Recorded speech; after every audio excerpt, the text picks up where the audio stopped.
sebenarnya ini adalah potensi untuk mendapatkan penempatan jika tahun ini Pemda membuka sesuai dengan kebutuhan. Sebenarnya angka 169.000 ini aman. Nah, berdasarkan perhitungan kebutuhan dan keadaan guru kami, dari 193.000 ini, Bu, mohon izin Pak Ketua, saya kira ini penting juga. Artinya dari 169.078 ini yang bermasalah atau yang ada dalam proses pending ini pending sebenarnya Bu ya? Iya, pending. Ini 41.000 dan masalahnya itu ada di daerah. Iya. Artinya daerah tidak mengusulkan formasi untuk mereka ini. Betul. Nah, apa solusinya Bu? Artinya kita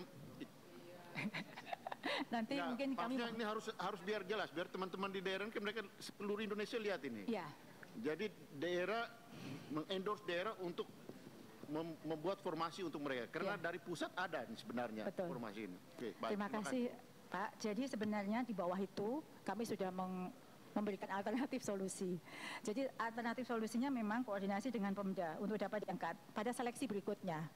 Kalau tahun ini memang, jika tahun ini kan tidak ada pembukaan formasi lagi Bapak Pimpinan dan Bapak Ibu semuanya. Tapi jika kita mengendorse tadi seperti Bapak sampaikan, berkoordinasi, 41.000 ini sudah tinggal mengangkat saja. Karena kita butuh. Dan sekarang kosong keberadaan guru-guru ini di sekolah-sekolah. Lalu saya lanjutkan, Bapak Ibu yang saya hormati, dari 193.000 ini, ada 24.876 yang memang oversupply atau tidak ada kebutuhan. Ini nanti kami laporkan di slide berikutnya contohnya. Kami sengaja buat data ini memang bisa menjadi rujukan kita bersama ketika kita berbicara dengan para guru. Karena memang faktanya mereka sudah lulus PG di tahun 2021, 24.000 lebih ini, hampir 25.000 tidak terdapat kebutuhan. Namun, seperti yang tadi Bapak Pimpinan sampaikan, kami melakukan berbagai macam skema agar para guru tersebut dapat terserap. Yang ini sebenarnya diskusi kami yang sangat mendalam dengan Panselnas juga, sehingga ada tawaran dalam aplikasi mereka untuk turun prioritas. Artinya jika mereka bisa melamar di jabatan lainnya, maka di data kami terserap 11.349. Nanti kami akan laporkan seperti apa skemanya. Dan jika memang ini terjadi dengan baik, yang menjadi PR kita bersama hanya 13.000 sebenarnya. Tapi sekarang yang mengirim WA dan menangis itu adalah 41.000 plus 24.000. 41.000 plus 13.000. Karena yang 11.000 ini sudah ada notifikasi mereka bisa turun prioritas. Jadi sebenarnya itu. Tapi sebenarnya ini jika memang daerah punya concern yang sama terkait dengan guru ini, maka sebenarnya PR kita tahun depan 13.000 untuk guru lulus PG. Nah Bapak Ibu, saya akan melanjutkan contohnya di halaman berikutnya. Ini contoh saja Bapak Ibu, mungkin salah satunya adalah dapil Bapak Ibu. Jadi ini contoh pemerintah daerah tidak membuka formasi sesuai dengan kebutuhan. Contoh, di sini ada Provinsi Jawa Barat. Pelamar prioritas jumlahnya adalah 10.397. Tersedia formasi, mereka sudah dapat notifikasi 3.800. Tidak tersedia formasi, dapat notifikasi Anda tidak melanjutkan 3.813. Nah, berarti yang di Jawa Barat itu sendiri, yang sebenarnya bisa terserap 7.600, tapi formasinya hanya 3.800. Sedangkan pelamar P1 di Jawa Barat, yang memang tidak bisa apa-apapun lakukan, tidak akan terserap karena memang tidak ada kebutuhan, jumlahnya 2.784. Ini contoh. Nah, ada Brebes yang kami beri bintang, karena Brebes ini menarik semua usulannya. Sehingga yang sudah mendengar kabar baik 538 guru ini akan sangat sedih. Dan itu nanti pasti menjadi masalah di kemudian hari kepada kami. Karena mereka sudah mendapat kabar baik, Pak Fikri. Betul. Saya sudah sampaikan ke Bapak Fikri juga hal ini.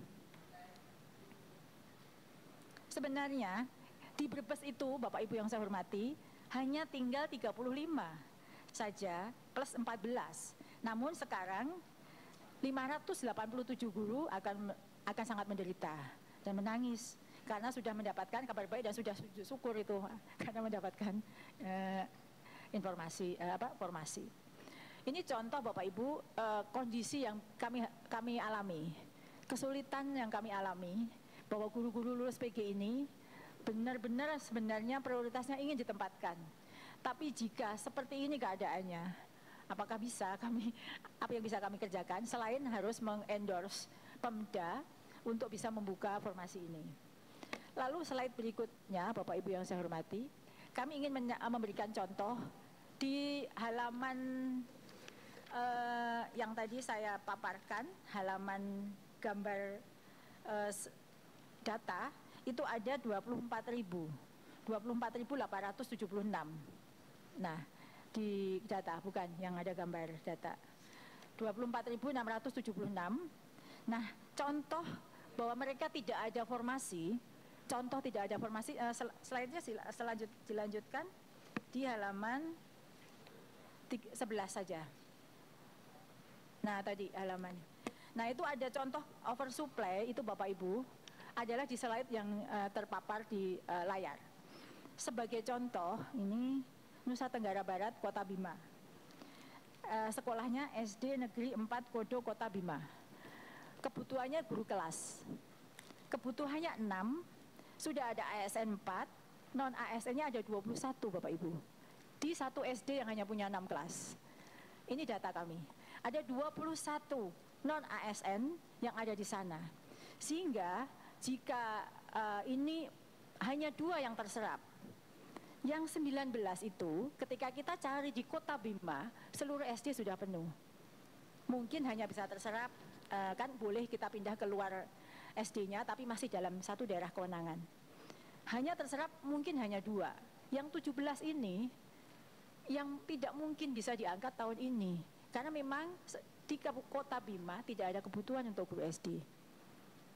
Ini yang mungkin harus dipahami juga, bahwa tidak mungkin bisa terserap semua di tahun ini jika keadaannya seperti ini, Pak Pimpinan. Ini contoh Kota Bima. Contoh lagi misalnya yang cukup banyak, Maluku Utara. Maluku Utara itu di TK itu ada kelebihan guru 8 di TK. Di SMP misalnya, di SMP di Aceh Barat Daya, SMP Negeri 1 Jumpa, itu ada kelebihan guru. Jika memang yang kebutuhannya kita penuhi ada 7. Ini sebagai contoh yang disebut dengan tidak ada formasi di tahun ini, yang angkanya di sini cukup besar, yaitu di angka 24.876. Ini kami sampaikan ilustrasinya, data yang sebenarnya yang bisa menjadi rujukan kita bersama. Slide berikutnya, Bapak Ibu, tadi di slide sebelumnya saya menyampaikan bahwa mereka bisa turun prioritas. Itu adalah pilihan. Jadi kalau di sini digambarkan slide berikutnya, silahkan. Berikutnya. Nah, ini adalah pelamar P1 yang belum mendapat penempatan, yang jumlahnya di antara 24.000 tadi, dapat mengikuti seleksi sebagai P2, P3 dengan menggunakan jabatan fungsional lainnya. Ketika mereka masuk ke akun SSC ASN-nya, dan dia saat itu adalah sebenarnya guru SD, tetapi tahun 2021 tidak ada formasi guru SD, lalu dia menggunakan linearitasnya IPA, dia melamar guru SMP IPA. Tahun 2022, passing grade atau nilai yang melekat padanya adalah nilai pada saat dia melamar di tahun 2021. Sehingga di guru SMP tahun ini dia tidak mendapatkan penempatan. Jika dia setuju, kan ada penawaran, jika dia setuju tidak mendapatkan penempatan dan menunggu sampai dibuka formasi, ketika guru itu pensiun di tahun berikutnya, ya sudah, dia berarti posisinya tetap guru non-ASN di sekolah itu. Tapi jika dia memilih, kan ada pilihan, memilih untuk melamar di prioritas lain dengan JF lainnya, dia turun prioritas di P2 atau P3, maka dia bisa melamar, mengikuti seleksi observasi, melamar sebagai guru SD. Karena IPA itu juga bisa menjadi guru SMP, IPA, atau guru kelas SD. Ini yang pilihan yang kami tawarkan, yang tadi Pak Pimpinan sampaikan kira-kira skema apa yang bisa menyerap mereka. Dan ini cukup alot diskusinya, karena memang tidak tertuang dalam Permenpan, tapi ini dimungkinkan. Setelah ini kami sudah melakukan skema, dan ini disetujui, maka 11.000 kira-kira dari 20, dari jumlah yang tidak ada penempatan tadi bisa terserap. Nah, Bapak Ibu yang saya hormati, itu upaya kami dan data yang sesungguhnya terjadi. Kami ingin sampaikan di slide berikutnya. Di slide berikutnya ini Bapak Ibu, saya hanya memberikan contoh notifikasi saat tanggal 31 siang dibuka. Notifikasi yang didapatkan oleh guru guru P1 itu ada bermacam-macam, ada tiga bentuk. Yang pertama, dia akan dikatakan Anda mendapatkan penempatan, lokasi akan diumumkan berikutnya. Itu yang 127.000. Sedangkan jika pelamar prioritas 1 yang tidak tersedia kebutuhan, yang tadi di gambar 41.000 itu, notifikasinya adalah Anda tidak dapat melanjutkan. Sebenarnya dia juga bisa mendapatkan tempat jika daerah membuka. Tapi notifikasi yang dia terima, dia tidak dapat melanjutkan ke seleksi berikutnya. Dan yang pelamar P1 yang mendapatkan kesempatan untuk turun status, notifikasinya adalah seperti ini. Jadi ini adalah yang mungkin sekali dikirimkan oleh Bapak Ibu guru kepada Bapak Ibu pimpinan semua dan anggota. Ini saya bagaimana, kok tulisannya seperti ini.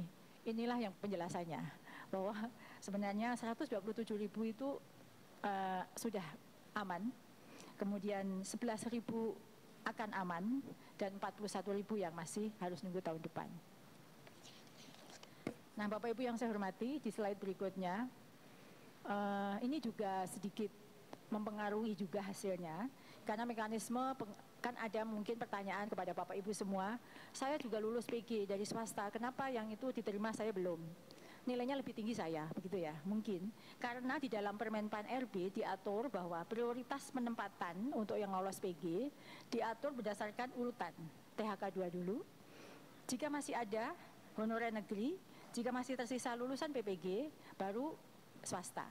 Ini adalah urutannya, sehingga mungkin swasta belum mendapatkan tempat, tapi sebenarnya lulusan swasta lolos PG tahun 2021 semua diakomodir. Tidak ada perbedaan untuk ini karena mereka sudah berhak dan dinyatakan lulus. Namun karena urutan ini dimungkinkan swasta yang tertinggal. Kemudian setelah urutannya adalah seperti yang tadi saya sebut, jika ada yang sama di THK 2 gitu, nilainya sama, maka dilakukan lagi pengurutan. Nah, urutannya dilakukan berdasarkan nilai perolehan dari teknis dulu yang tertinggi, manajerial sosiokultural dulu, baru wawancara, dan terakhir adalah usia. Ini adalah prioritisasi untuk penempatan jika formasi yang tersedia tidak sama jumlahnya dengan beliau-beliau yang lulus P1.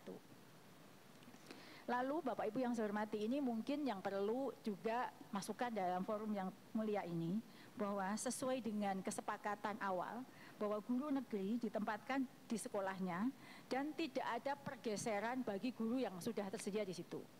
Misalnya di satu SD saya belum lulus, tapi guru kelas di situ sebenarnya belum lulus, jadi masuk P2 atau P3.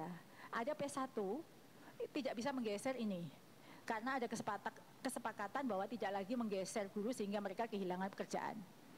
Jadi ketentuan bahwa tidak bisa menggeser guru yang sudah tersedia di satuan pendidikan, meskipun guru tersebut masih akan mengikuti proses seleksi, tidak bisa ditempati oleh guru lulus PG dan membuat mereka tertendang keluar satuan pendidikan dan menjadi tidak mendapatkan pekerjaan. Sehingga dari 193.000 guru lulus PG ini, 55.000-nya yang belum diangkat. Jadi total jumlah 41 dan yang ujung tadi 55.000 yang nangis ya. 55.000. Sekarang kalau 55.000 itu mungkin Bapak mendapatkan WA lebih dari 100 untuk menanyakan nasib mereka. Semoga setelah ini Bapak Ibu guru juga memahami kondisi data yang sebenarnya terjadi. Slide berikutnya Bapak Ibu, dengan segala kondisi tadi, tidak boleh ada guru yang tergeser sehingga menjadi non-job dan segala prioritas tadi. Jika masih ada formasi, kita akan masuk ke mekanisme seleksi kesesuaian atau verifikasi bagi pelamar PHK 2 dan guru negeri minimal 3 tahun bekerja dan terdaftar di Dapodik. Bapak pimpinan yang saya hormati dan Bapak Ibu anggota, bahwa mekanisme ini sebenarnya tidak lagi mengikuti tes. Jadi jika kepala sekolah yang melakukan penilaian itu memandang guru tersebut cakap, mereka bisa memberi nilai yang cukup pada guru tersebut. Karena penilaiannya adalah penilaian pengamatan yang dilihat dari slide berikutnya, itu dari kinerja dan kompetensinya dengan bobot sebagaimana yang ada di layar. Yang melakukan penilaian kesesuaian adalah kepala sekolah, guru senior, dan pengawas sekolah yang ditugaskan. Sedangkan jika sudah mereka mendapatkan nilai, terakhir akan mendapatkan nilai kinerja di sekolah induknya yang dinilai oleh kepala sekolah, guru senior, pengawas sekolah, dinas pendidikan, dan BKPSDM. Bapak Ibu yang saya hormati, ini adalah skenario kedua untuk penilaian kesesuaian. Baru jika masih tersedia formasi, slide berikutnya baru menggunakan seleksi tes yang sama dengan seleksi tahun 2021. Siapa saja yang bisa mengikuti seleksi ini hanyalah guru honor di sekolah swasta, guru-guru di Dapodik yang belum ada masa kerja sampai 3 tahun, dan fresh graduate hanya lulusan PPG. Jadi tidak ada fresh graduate yang masuk ke sini, Pak Pimpinan. Jadi tetap memberi kesempatan pada guru non-ASN yang ada di sekolah negeri, tapi mereka memang baru 2 tahun masa kerjanya. Seluruh guru swasta yang tidak dilihat masa kerjanya, dan lulusan PPG saja. Karena lulusan PPG adalah calon-calon guru yang sesuai dengan Undang-Undang Guru dan Dosen. Sedangkan mekanisme ujian semuanya sama dengan tahun 2021, afirmasi tidak diberikan dalam ujian ini karena pelamar umum. Mereka adalah pelamar umum semua atau fresh graduate. Dan slide berikutnya, kami laporkan bahwa lini masa seleksi guru ASN P3K tahun 2022 ini adalah sebagaimana di layar, bahwa saat ini adalah sedang pengumuman pengangkatan bagi guru lulus PG. Bersamaan nanti, jika ini selesai semua, kami akan lakukan pelaksanaan penilaian kesesuaian dan tes di awal tahun 2023. Di slide berikutnya, kami sampaikan penetapan jadwal seleksi guru ASN P3K yang sudah dikeluarkan oleh Kemenpan RB, bahwa di sini kira-kira masih ada waktu untuk sanggah bagi mereka yang keberatan dengan apa yang mereka dapatkan informasi dari SSC ASN-nya.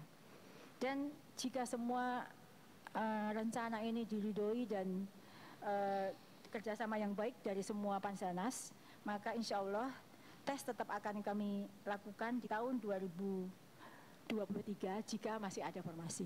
Kami berusaha formasi itu akan terserap semuanya. Bapak Ibu yang saya hormati, ini kira-kira paparan dari kami, potret pelaksanaan seleksi ASN P3K tahun ini, dan saya sangat senang segera bisa menyampaikan ini kepada Bapak Ibu. Ada satu yang tadi, yang angka yang paling ujung tadi sebenarnya masih dimungkinkan untuk terserap semua. Tadi kan Pak Pimpinan menyampaikan apa skenarionya, apa saja agar P1 terserap. Itu sebenarnya kami pernah punya gagasan bahwa mereka diberi pilihan untuk ditugaskan di luar daerah kewenangannya. Jadi misalnya guru-guru dari Jawa Tengah itu banyak sekali yang belum terserap. P1 itu jika mereka mau mempunyai jiwa pejuang, dia bisa melamar di daerah misalnya Maluku. Sebenarnya ini pernah kami pikirkan dan juga dipikirkan oleh Pak Deputi Pan RB. Namun pada saat kami koordinasi dengan daerah tidak bersedia menerima guru atau DAU-nya diberikan kepada bukan guru dari sekolahnya. Jadi sehingga skema untuk memberikan kesempatan untuk melamar di luar daerah kewenangannya sehingga tidak terjadi lagi. Bapak Ibu yang saya hormati, di lampiran juga kami laporkan tahun 2022 data per kabupaten, per instansi yang terdapat kebutuhan namun tidak terbuka formasi di mana saja. Misalnya Gerobokan 147 sebenarnya yang tidak misalnya Indramayu ada 1.600, Jawa Barat yang cukup besar ada 3.813. Secara detail kami sudah lampiran dalam lampiran ini.